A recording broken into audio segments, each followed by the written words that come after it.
હું સુતો પારણે પુત્ર નાનો. તમે તમારા મમ્મીને પ્રેમ કરતા હોય તો વિડીયોને શેર જરૂર કરજો. સાહેબ, માં જેવું દુનિયામાં કોઈ ન થાય. એક માં એના દીકરાને લઈ અને મેળો કરવા માટે ગઈ. માની પરિસ્થિતિ ખૂબ ખરાબ છે, પૈસા ઘરમાં છે નહીં, પણ દીકરાએ હઠ લીધી મારે મેળો કરવો છે. એટલે માં એને લઈ મેળો કરવા માટે ગઈ અને દીકરાએ હઠ લીધી કે મારે રમકડું લેવું છે, મારે રમકડું લેવું છે. માં ના પાડે છે, બેટા પૈસા નથી, રમકડું નહીં લઈ દઈ હગું. એમાં કોઈ માણસ બાજુમાં ઉભો ઉભો સાંભળે, એને કીધું બેન હું રમકડું લઈ દઉં.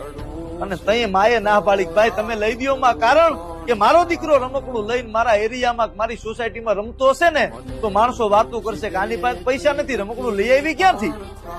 તો ભાઈ એને લઈ દો માં. અને એમાં ધક્કો આવે પાછળથી, માં અને દીકરો છૂટા પડી જાય. દીકરો છે એ મામા કરે છે અને માં છે એ દીકરો દીકરો કરે છે. એમાં બાળક છે એ ઓલા માણસને મળ્યો ને એટલું કીધું હાલ બેટા હું રમકડું લઈ દઉં.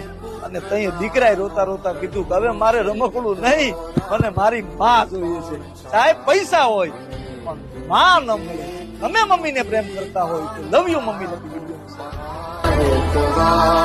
દયાળી જ માં